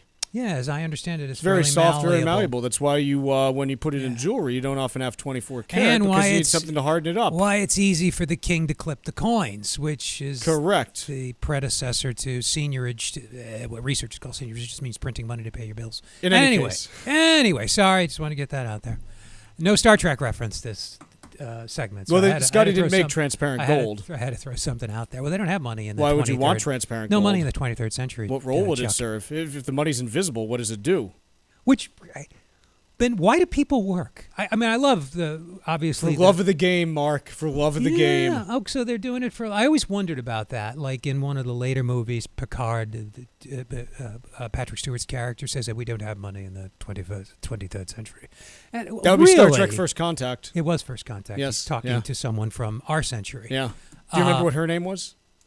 It was Allie Woodford. Allie Woodford was Alfie Woodard was the actor. Thank you. I was trying to get there. Yeah. So, what do you mean you don't pay? Well, then why would somebody put up with you? We digress. Kevin Warsh, hard money guy. So he's an ideologue, and I can relate. To me, price stability, low inflation to the point where nobody's got to worry about it is paramount. It's the one thing the Fed has control over. The money supply, which the Fed explicitly controls, no ifs, ands, or buts, and the inflation rate, they're for any country, any time, very highly correlated over longer periods of time. That's the Fed's job. Now, Congress sent them off on some wild goose chases. Well, try to get unemployment as low as is consistent with stable inflation. That confuses some people. It confused Powell, and they developed that flawed framework in 2020, which led in part to the COVID inflation fiasco, though a lot of that wasn't preventable. And moreover, if you were going to try to prevent it, it would have resulted in a slower growth, higher unemployment. So I'm not sure everybody would have tolerated that trade-off. But Warsh, I think, believes it deeper in his bones. And part of this is just me projecting myself onto him. hearing the way he speaks about it, I think, boy, I think he's nailing it. That's the way, like, I would say it, which is, the only perspective I have. So part of this is wishful thinking and projection, but part of it too is knowing his intellectual history. I really think he believes that he can control inflation. Let's take a quick break here. When we come back, we'll do a little bit of stack roulette. The Financial Exchange is live on SiriusXM's Business Radio Channel 132, weekdays from 11 to noon.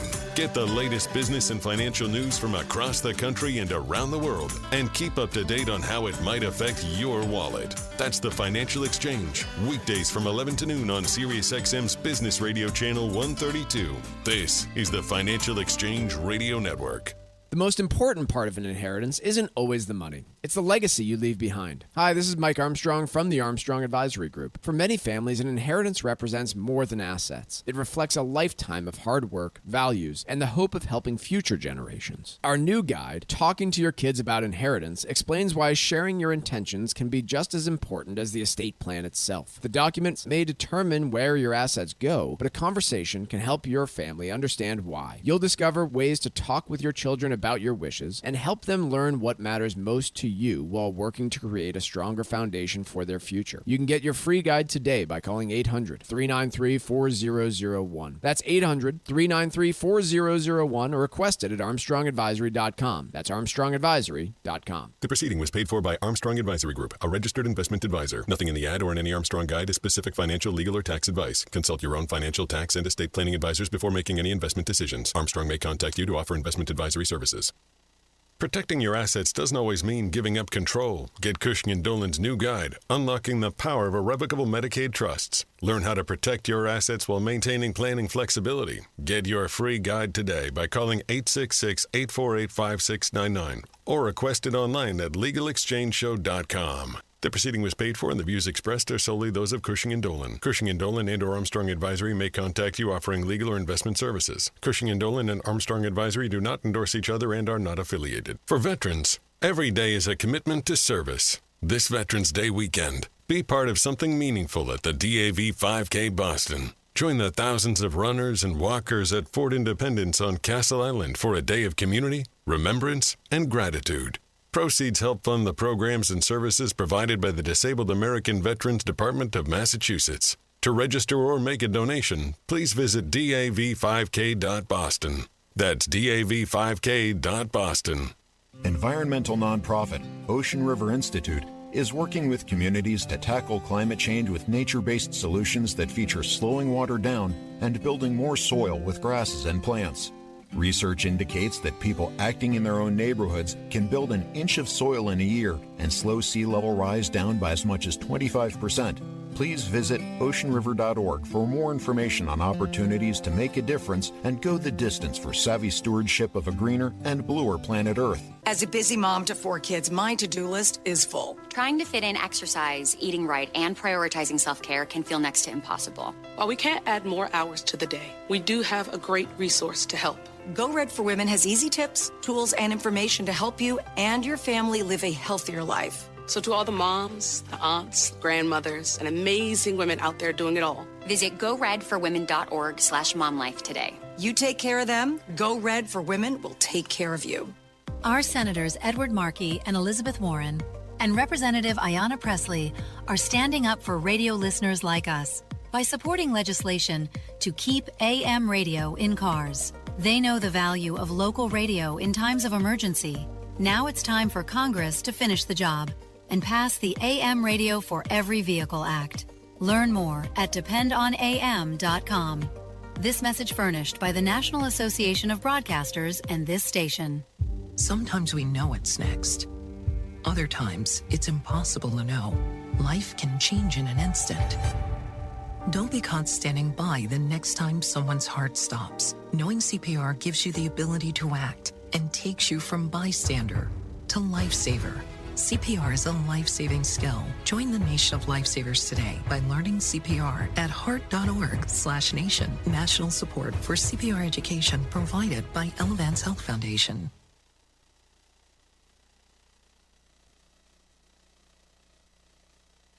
Subscribe now to our YouTube page, where you'll find daily interviews and full shows of the Financial Exchange. We'll get you caught up on anything and everything you might have missed, right here on the Financial Exchange.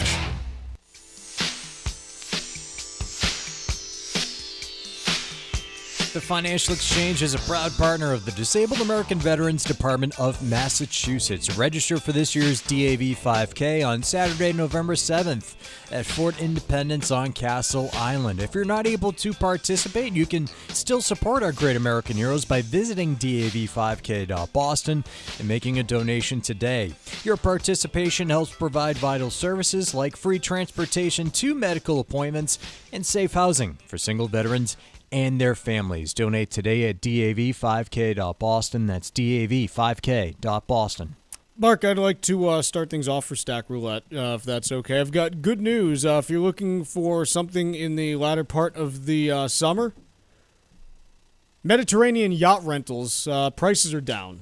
So if you're looking for something to do, according to Jonathan Beckett, who is the CEO of super yacht brokerage firm Burgess, yacht rates are down 20 to 30% from last year. What does that mean, you might ask? Well, the 130-foot Club M is now offering a special rate of $239,000 for the third week in July. And so if you happen to have, $250,000 lying around that you don't know what to do with, gosh, like that yacht seems great. It's pieces like this that I wonder, hey, how does that make it onto CNBC? But then it's because, admittedly, I find it kind of interesting, and, they knew that we would talk about it. Not us specifically, but someone would. I never knew that, private yacht rentals were a thing until here. You never seen Below Deck? What's that? You don't know Below Deck? You know Below Deck. I don't know Below Deck. It's you're a garbage reality TV fan. You should know what Below Deck is. I don't. I'm They limited. follow this given party, and they follow the yacht crew, and they have their inner turmoils, and then they have their turmoils with the party. I want to clarify. Yeah. I am a garbage reality dating fan. There's dating. But that's not. It doesn't sound like that's the main premise. I don't do Real Housewives. I don't do. I don't either. I'm specifically hey, give me 20 people with some weird dating premise, but not too weird. The one where they had the different ages. Do you ever watch Age of Attraction? No. Not good. No. Not good. The other one that was that honestly I shut off halfway through because it was too disturbing was called The Ultimatum. The premise of that one was. So it's 5 couples that one person is giving the other person an ultimatum, you need to marry me or we're breaking up. Okay. And then they put them all in a hotel and switch who they're dating for a week. And I got through 3 episodes of it and was no, I can't watch this anymore. This premise, this is just it seems too not harsh. good. This is there's too much real going on here. And I can't deal with it. But no, I'm so Below Deck, they rent yachts? Yeah, in the Mediterranean, yeah. Oh, well, maybe I should watch that after this. I guarantee you'll love that. It's right up your alley. Interesting. Yeah. I'm stunned you've not heard of this show. Haven't watched it. The only other ones that I watch that are reality-ish based, cooking competition shows, I'll watch. And the other one that I got into last summer is you watch Traders at all? I've heard of it, no, but I've heard good reviews of it. Its basic premise is 20 people go to a castle and 3 of them are traders and have to kill someone each night, and they vote off who they think the traders are. And I've gotten into that one, and it's pretty good. So that's what I got, Mark. What do you got? In our reporting in the story you read about OpenAI's model hacking facehuggers, or I'm sorry, whatever that repository is called, did it note that the program that the offending program broke out of a test environment? Did you note that? Did I miss it? Wall Street Journal is... Yeah, it broke out of a test environment. Okay, I don't think... The Raptors are testing the fences. Yeah, that is as wild as the trespassing or whatever legally they did is called. and the fact that they were able to affect some damage. They got out. I thought somebody let it out. And forgive me. No. I thought somebody let it out into the wild. No. To sort of. It escaped. Do we know how? This is a dumb question, but do we know how old these AI agents are? These specific ones? Did they like when were they born? Yes.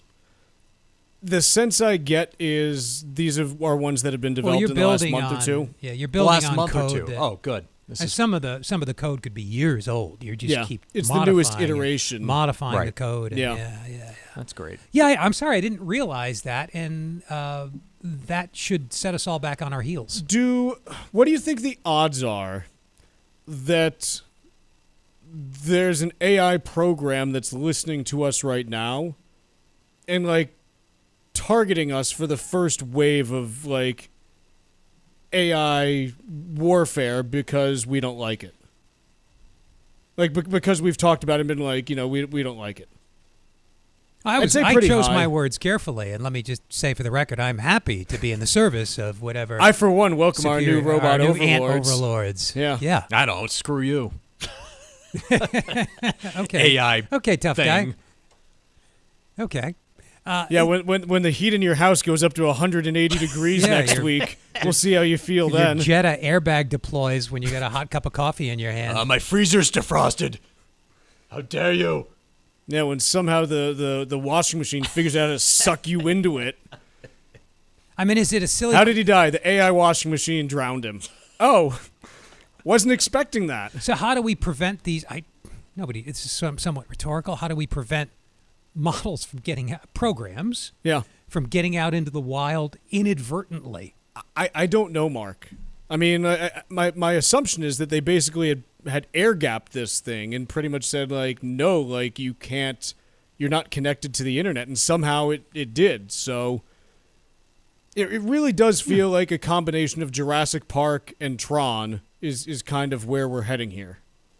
And I mean, that sucker could turn the Wi-Fi on itself, probably, even if you do. I mean, you're going to have Mark, what if we're not even talking to anyone anymore? What if it's already shut us off? I actually think there's a good chance of that, according to most recent book. Yeah.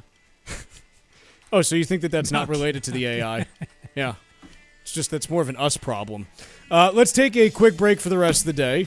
If we're back tomorrow, it means the AI hasn't gotten us. If we're not back tomorrow, well, it's been fun.